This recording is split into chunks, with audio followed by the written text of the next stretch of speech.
All right, I'd like to introduce the Director of Bands for the College of Idaho, Dr. Luke Strother, who's going to be giving us a masterclass on trombone and hopefully some college audition technique practice. And if any of you have any questions throughout the masterclass, please put it in the chat and we'll make sure that, even if you don't want to say it, we'll get it said for you.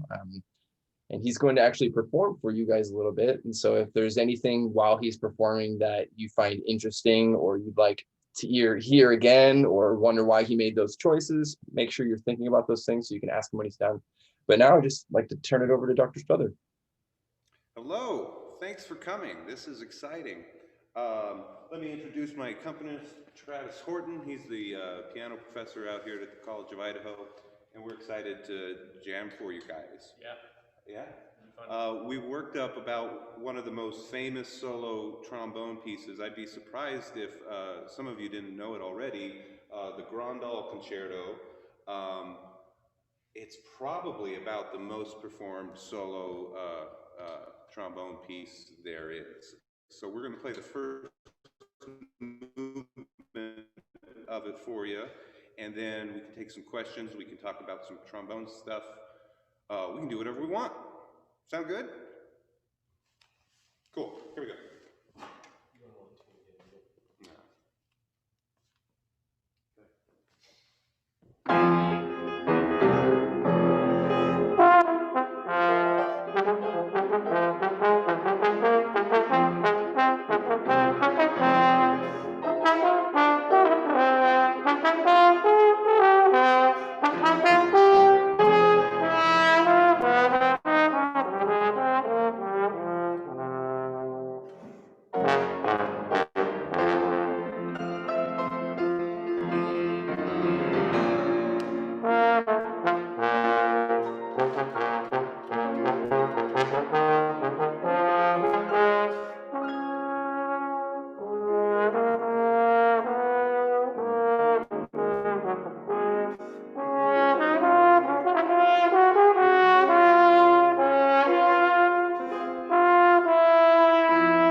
Thank you. The Grand Dal. Does anybody have any questions hearing that? I just want to say I am so happy just to see a performance, like a live performance, whether it's virtually or not. So thank you We so were much. talking when we were rehearsing that it feels good to, play. I felt that magic once again. So thank you. Yeah, our pleasure. Thanks for giving us a venue, an audience. Jacob, I know you got some questions. Go for it. Okay, so your lowest note, like that was the best way to go out. You're just But gonna go the low note. Yeah, a lot of pieces end on a high note, huh? That's a little stressful. yeah, how do you play that low, that openly, and that loud? Great, yeah. Um, well, I know that Dr. Waterman, in his master class, he talked a lot about air. Air is huge. Um, uh, so I don't want to overly belabor the concept of air because I know you've already got it from somewhere else, and I think we can talk about different things. But take all the air in the room. Practice breathing when you're away from your instrument. See if you can get this big, massive, um, uh, huge breath going and have that be your default breath. If you can breathe well easily, then you'll be able to play loud. I went to a master class back east with the bass trombonist for the Metropolitan Opera, and he got asked a similar question. Somebody in the audience says, "Man, I just can't play loud as I want. How do you get there? Particularly in the low range for a bass trombone player." And his response was, "Well, if I show up to an audition and I want to play um, this loud," and he demonstrated the Ride of the Valkyries orchestral excerpt, and he played it so big, it was huge, and it was awesome. He says, if I show up to an audition and I want to be able to play it that loud, then I have to practice this big. Then he plays it again even louder. It was incredible. So a lot of brass players I see get into the habit of practicing really mezzo, never really getting into the small dynamics, never really practicing the large dynamics, and just thinking they'll be able to produce them on the spot in a concert and the ensemble. But I really think dynamic range, breath support, and moving the air is something that you need to address in every practice session. The other thing I'll say with the low range is the vowel that you choose. Let me rephrase this. Trombone, all brass instruments respond to what your face is doing the same way your voice does. So I like to think about trombone words, and there's 9 of them. They all have one consonant and one vowel, right? The 3 consonants that we have available are T as in tango, L as in Luke, and D as in Delta. Um, so those 3 consonants will be followed by O, Ah, or E. And while the consonants dictate how firm the attack is going to be, T is obviously the firmest, uh, uh, D is in the middle, and L is the softest. The consonants, or the vowels rather, correspond to the range that we want to get out of the instrument. So O is for the low range, Ah is for the mid range, and E is for the high range. Thinking about words like that, tota ti, lola li, and things like that is way easier than trying to think about what the individual muscles in your face are doing. So when I want to play a low note, I say toe, toe, toe, to end that piece. The toe, O is a big open vowel sound. It facilitates a ton of air coming out, and yeah. So that's how I think about the low range and volume for that matter. Does that answer your question? Yes, that's very helpful. Thank you. Yeah. Anything else? Yeah, I have a question. Sure, go ahead. It's kind of general, but like, if someone gives you like this piece for like the first time, or like this to like something like this, how would you go about practicing it like the most efficiently? Man, that's an awesome question. And a lot of, my college students, have problems with precisely that. How do you approach new music? Oftentimes when I'm watching our students' juries at the end of the semester, or I'm judging a solo ensemble festival, there's a perception that the performer is um, manipulating something external to themselves. I always picture somebody messing with a Rubik's Cube, right? So it's something outside of their body, they're operating a device rather than something coming from inside. Oftentimes one of my criticisms is I don't think the music is internalized in them. Fine, how do you do that? Well, Well, first of all, if this was a new piece for me, I do research. I want to know who this composer is. I want to know about Grandal. I want to know for this trombone player that he wrote the thing. I'm going to listen to several recordings by trombone players I know the name of. It's not going to be just some guy named Jimmy off of YouTube. I want to know that these guys are professional trombone players. They're playing in the biggest orchestras. I want to hear how the best players on the planet are playing the thing. So I'm going to listen to recordings. This is all before I've come anywhere near the horn, right? Now, so once I do that, once I do my research and I have the piece in my ear, the next thing I do is I'm going to want to pattern the music away from the horn.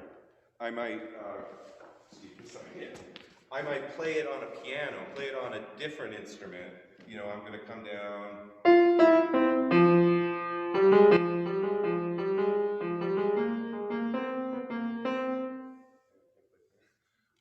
So I'm going to play it on piano. While I'm playing it on piano, I'm going to be singing along with it. Any marks? Well, here, let me see if I can show you this. And it's not really showing very well, but this thing is covered in pencil marks. I always use pencil because I change my mind, and I want to erase things. But I do all these markings away from the piano. Any accidentals that I'm worried about missing, and I'm singing. So that puts it in my ear. And the reason to do this on a different instrument, on the piano as opposed to the trombone, is it prevents ingraining mistakes. A lot of times I'll have students come to me and they'll say, hey, I worked up this piece, and they're going through and I'm like, oh, that's an E flat, oh, B natural, things like that. But these things are already committed to memory. They learned the piece with mistakes in it.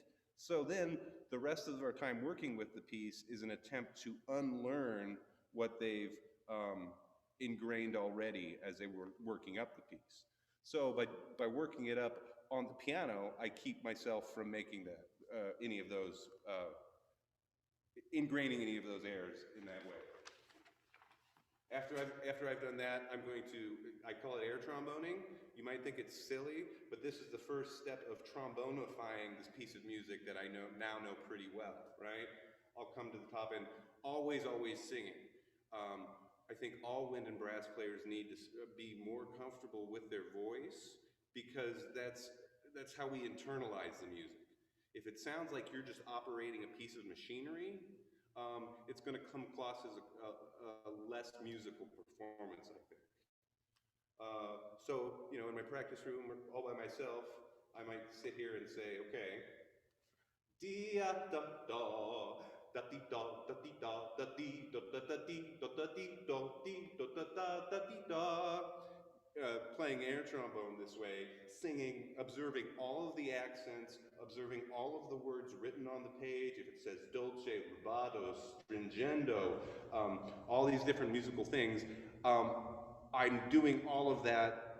I'm paying attention to all of that the first time, rather than getting it kind of good and then trying to add new elements to it.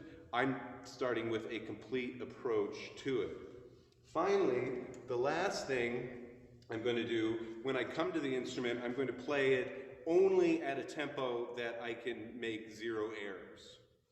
So again, with the idea of not wanting to ingrain bad performance habits, right? So the first time after I've done all that other stuff that I come to the instrument, it might sound something like this.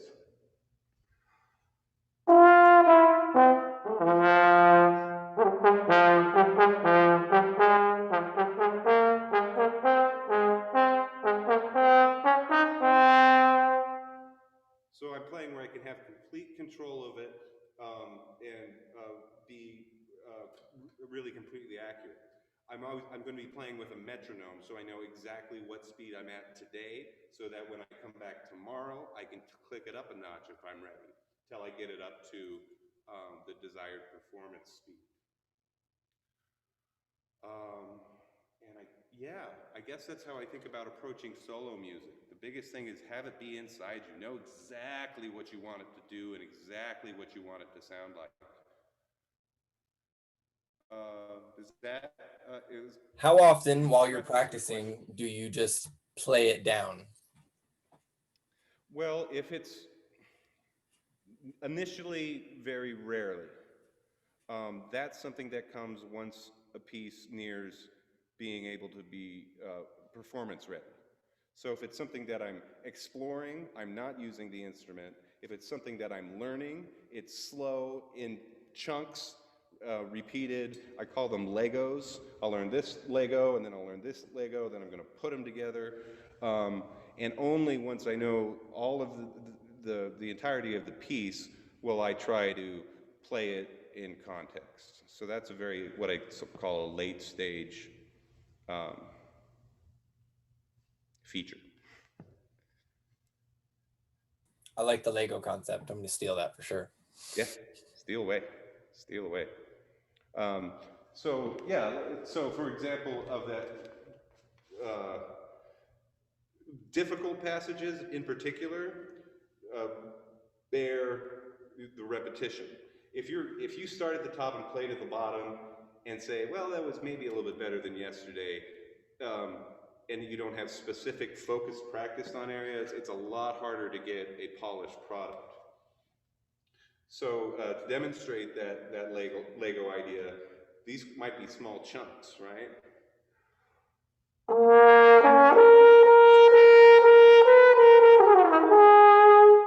Ugh, I gotta biff that, so.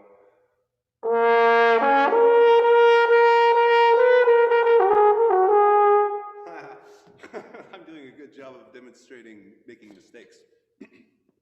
But do something as small as a measure like that, pair it, overlapping the last note and the beginning note with the next segment.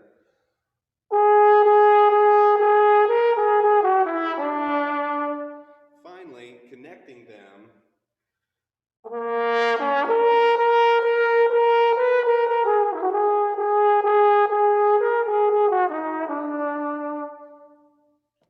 Something like that. Of course, I'm going way quicker for the sake of the demonstration than I maybe would if I was learning a new piece.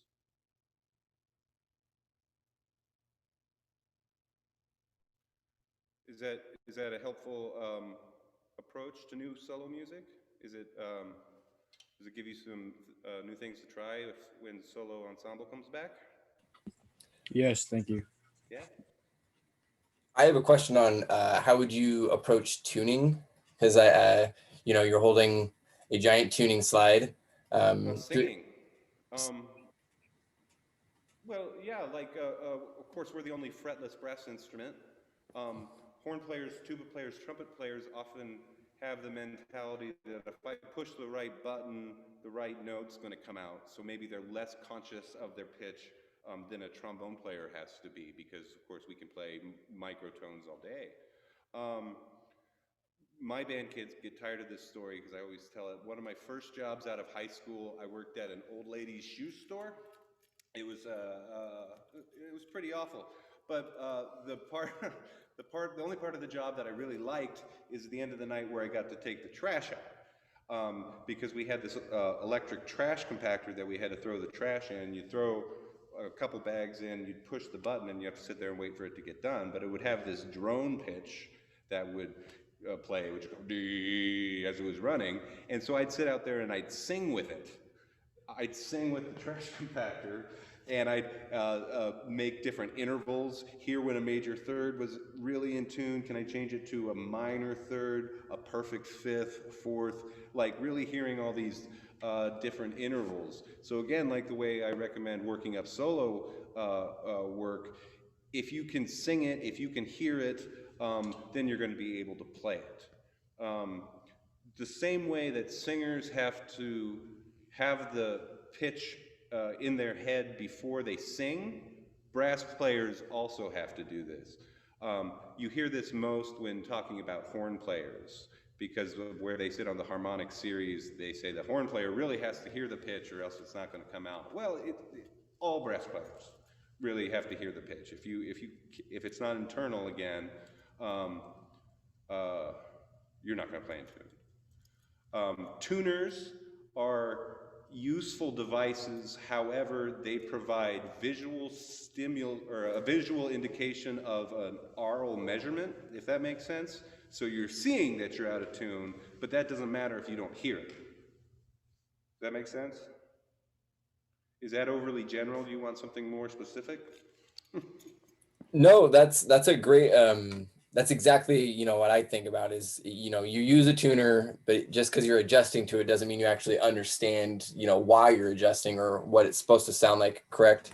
I think I was more meaning like specific target pitches, between intervals in the piece.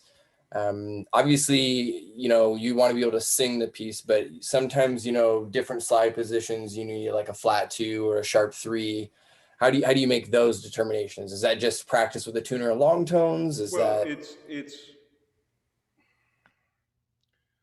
knowing your instrument, knowing the tendencies of your instrument, knowing which partials move which direction. A lot of trombone players think of there being one third position. Let's see if I can demonstrate this well. If I'm playing A flat, C, E flat,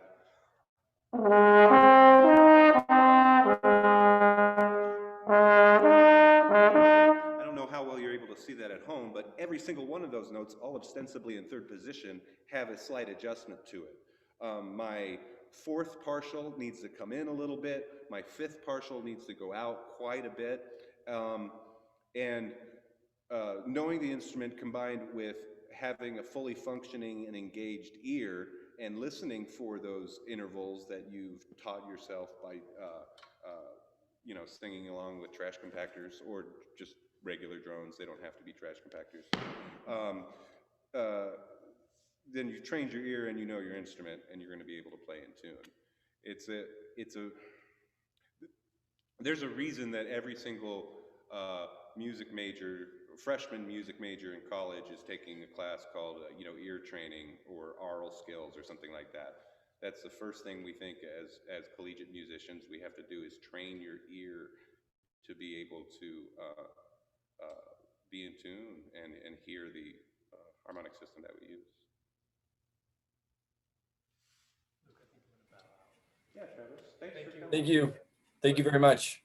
Yeah, thanks, Travis. Now I have tons more questions, but I want to see if any of these students in the masterclass have anything that they would like to ask. If you're afraid to say it on camera, please just put it in the chat and we'll say it for you. Yeah, it can be anything. Nothing's taboo.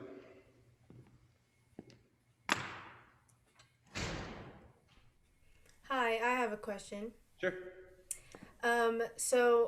You kind of talked about this already, but what advice do you have for breathing, and particularly like breathing when you're playing,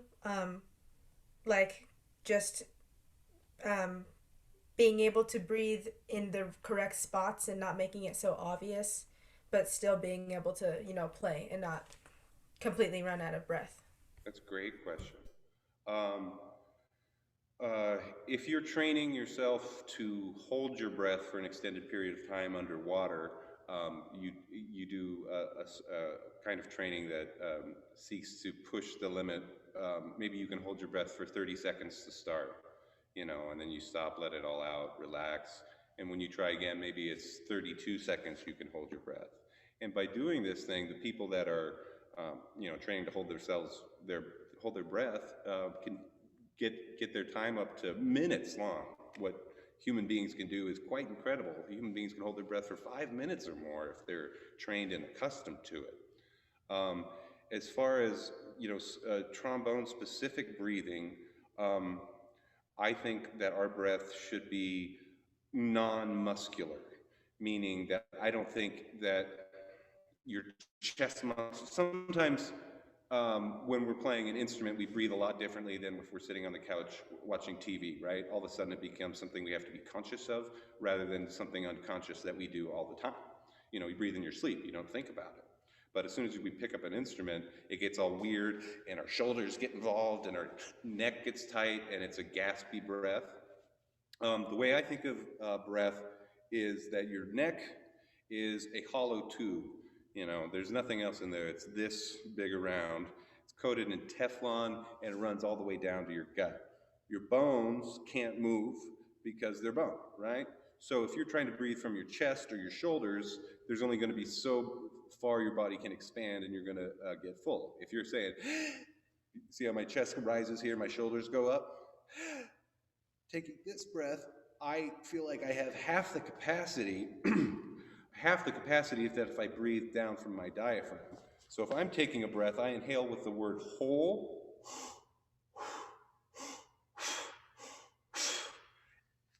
And notice my chest, my shoulders don't move. I'm bypassing all of this to breathe all the way down here. So I'm breathing down, my muscles are relaxed. I'm inhaling with the word whole. And the other part of your question about the speed of the breath is just the same as training yourself to hold your breath for longer and longer time. Say you're playing a phrase and you're going to give yourself a quarter note to take in a full, complete, relaxed, whole breath, right? Well, then come back. Can you do it in an eighth note? Can you do it in a 16th note? You can train yourself to pull in that air faster and faster and faster. Should be silent. A noisy breath is a sign of muscles in the way. Things like those sounds you want to avoid. Just a big whoosh of air.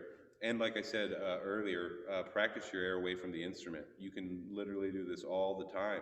You're watching TV, you're waiting to fall asleep, you're on the bus. Think about finding that big air. That's one of the most crucial things for brass players to find is big, easy, free air to move the sound through their instrument. Does that answer your question? Yeah, it does. Thank you. Yeah. Good question, Tess. We do have a question from Cascade. We have 6 beginning trombone students, and they would like to see a demonstration on how to slur. And I think that's a great topic, the difference between a natural slur and an actual slur with the trombone. Sure, yeah. When I see trombone players that's a great question. When I see trombone players that get to college, frequently by the time they get to college, they've been browbeaten by their band director over the years to not play smeary. That's what every high school band director says to his trombone section, right? So to overcompensate, we play everything kind of tenuto to compensate, to make sure that we don't glissando. And it's really tricky for most trombone players to play with a really good, smooth legato.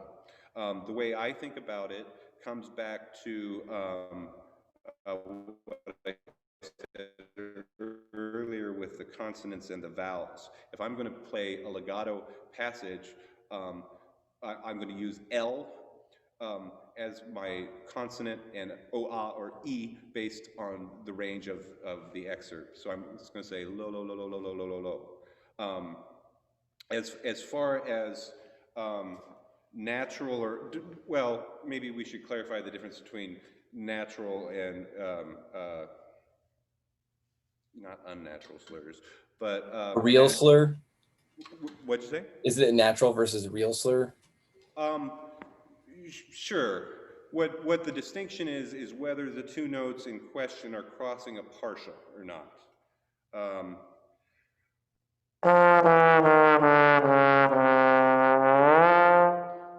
those notes are on the same partial. That was F chromatically down to C. If I go from F to G, there's kind of a natural barrier in that when I cross the partial. So I'm not one who advocates treating whether these two notes cross a slur or not any differently. What I advocate is tonguing every note the same, regardless of whether it crosses a partial. So legato playing means that your air must be unbroken. So now I'm going to take the tongue out entirely to demonstrate unbroken air. And because I take the tongue out, you'll hear some glissandi.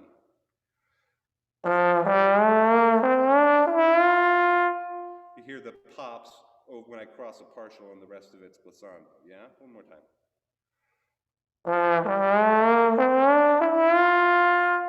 But I'm doing that all as a lip slur, meaning there's no tongue at all. So that's what you want. You want constant, uneven, or constant, uninterrupted, even air through your legato passages. So practice playing them without any tongue at all and ask yourself, is it even? Is it full? Is my air constant? Now the next step, and the only other step really, is to add the la, the lo-la-li tongue. Think about having just a few molecules of your tongue touch the area above your teeth, and it's just enough of a consonant to cover the glissando. Your air remains the same. So that same scale, excuse me.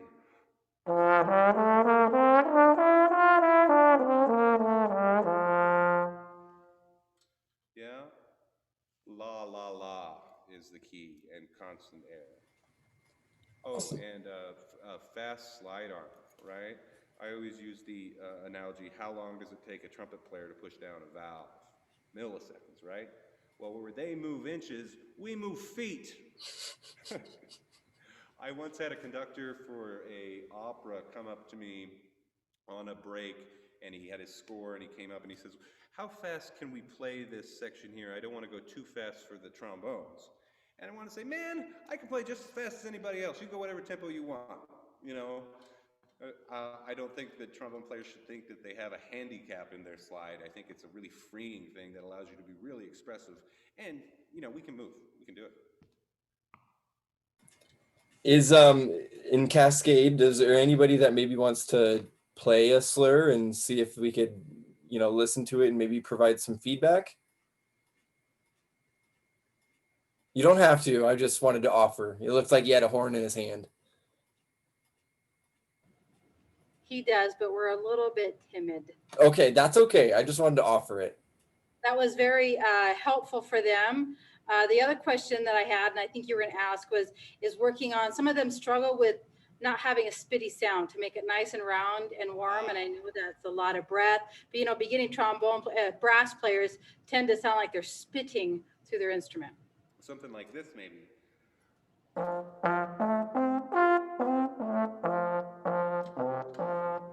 Yeah? Yep.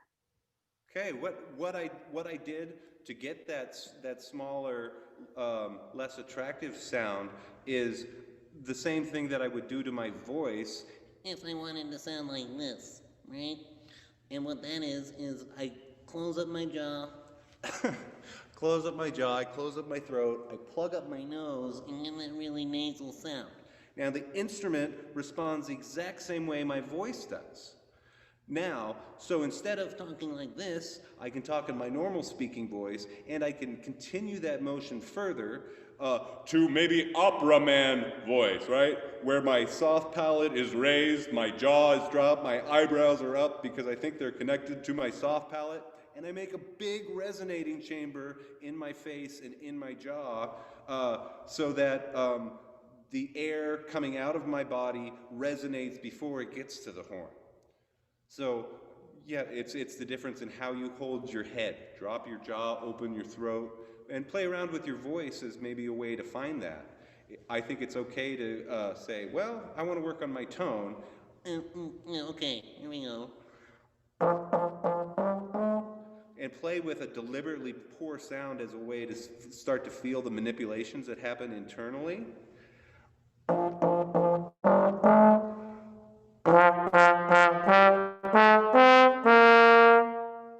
about how you hold the inside of your head. The bigger space allows for more air. Say, ah, ah. Is that helpful? Yes, that was helpful. He's over here nodding his head. So I explained to him, it's all about posture and taking in our good breath. And I like the analogy of, playing around with the sound of our voice, and that it does correlate to the sound of our instrument and how it comes out. So Another reason. Do you have any good like warm-up exercises, suggestions for them to help them work on that? Is it just practicing the and bringing in our air and our breath? Well, I'll say this. Yeah, the warm-up is a good time where you can focus on your fundamentals and you can really think about how you're playing your instrument and how you sound. I like to warm up with lip slurs. We might maybe something like this. Lip slurs, again, meaning without any tongue at all.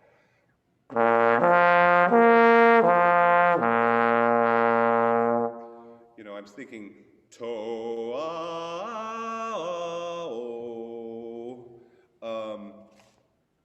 do some things like that where I can focus on it. Is my soft palate up? Is my jaw down? Is my sound round?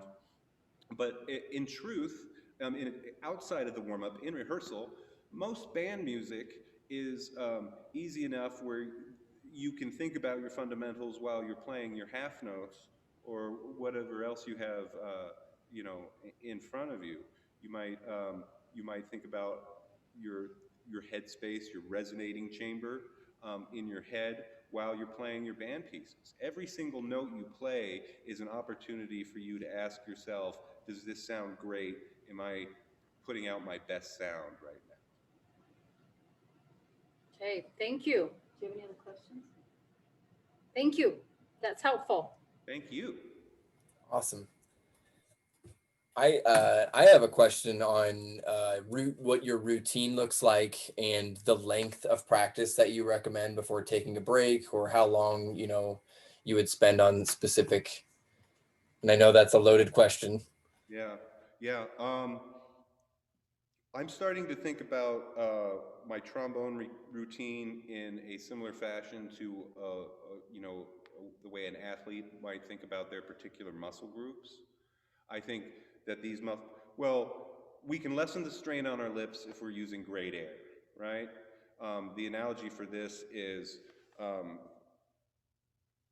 each of you at home right now can try to buzz your lips without exhaling any air at all. Go ahead.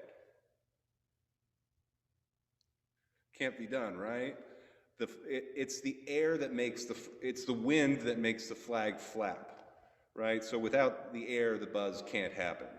That's not so. If you're breathing great, you'll find that you have stronger endurance. But this is all not to negate the particularly demanding aspects of playing brass instruments. And I think that if you're going to practice hard until your muscles are quite exhausted and you can't play anymore, then the next day you're going to want to give yourself a break. The same day you want to go to the gym and do biceps every single day without giving those muscles adequate time to heal, I don't think you should do that to your face also. If endurance is the thing that you're thinking about, measure it each day. Perhaps do the same exact routine in your practice, have the same warm-up, start with the same piece, practice the same things to see where you get tired and take a note of that. When you come back and do the same routine again, do you find that you gain a little bit of, can you play a little bit farther before you're exhausted? I think everybody's different, and the more you're playing, the stronger your face is going to get. We all know that. But the advice I'd give here is don't go past what you can do. Don't hurt yourself, because just like if you're trying to lift more weight than you're able to at the gym, you're going to tear a muscle, you're going to hurt yourself, and you're not going to get better. Know when that you say, I need to stop for the day, and think about your diet. Are you eating the right things to help your muscles repair themselves and get stronger? And be really proactive about measuring it. My daily routine personally is a lot less than, say, when I was in grad school and I was playing in 6 different ensembles and practicing 4 hours a day. I don't have the horn on my face 10 hours a day anymore. But I'd say a good, let's say if you're in high school, if you can get an hour a day, 6 days a week, I think that's a great first step. Might seem like a lot. I don't think you have to do that hour all in one sitting. In fact, when I'm having a practice day, I like to bring to the practice room other things to work on. Right? I might play for 20 minutes and say, "Ooh, I'm kind of beat. I'm going to sit down and I'm going to answer emails. I'm going to do something else to give yourself a breather." This is the same way that athletes train at the gym. You have to give your muscles time to recover. You just go. That's not the best way. So maybe it's 3 20-minute sessions to get to an hour. Maybe that's before school, at lunch, and after school, 20 minutes each. Break it up throughout the day to do what you need to. I guess that's kind of maybe not the answer you were looking for there, Cord. That was it. That was exactly. And in that 20 minutes, you don't have the horn necessarily on your face for the full 20 minutes. You're still singing through things and thinking about it before you play it.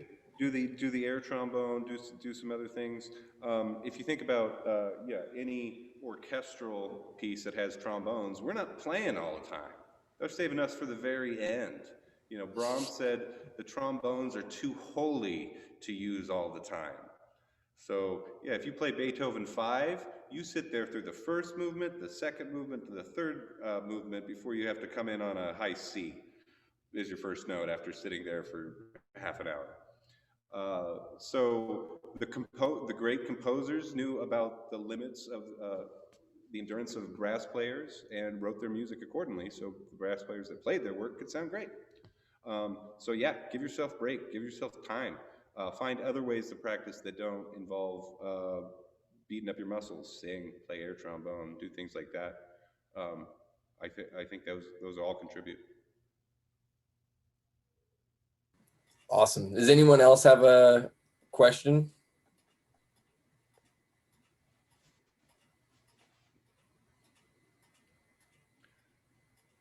Right on, guys. Well, it's been a real treat to hang out with you guys, to play for you guys, and answer your questions. I'll do my customary plug for the College of Idaho. No matter what happens when you graduate high school, keep music part of your life. Mr. Brewer will tell you, I'm sure it's the same with him, I can't tell you how many people I meet that find out what I do and say, "Oh, I played trumpet in high school, and I quit." Not a single one of them is happy about it. At the College of Idaho, you can keep music in your life, even if you're studying, rocket science or something like that. Because of our liberal arts setup, every student has a major and 3 minors, so you can keep music in your life while pursuing your career. It's something that you can carry throughout your life, whether or not you're in school. There's plenty of community groups to play in. There's all sorts of ways to make music, and I think it's something, and we're more aware of this now in the pandemic, how much it feeds us, how great it is for our sense of community, our sense of well-being, our mental health, to play music.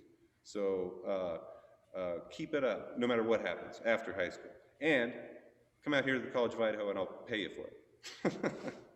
We have scholarships available for everyone.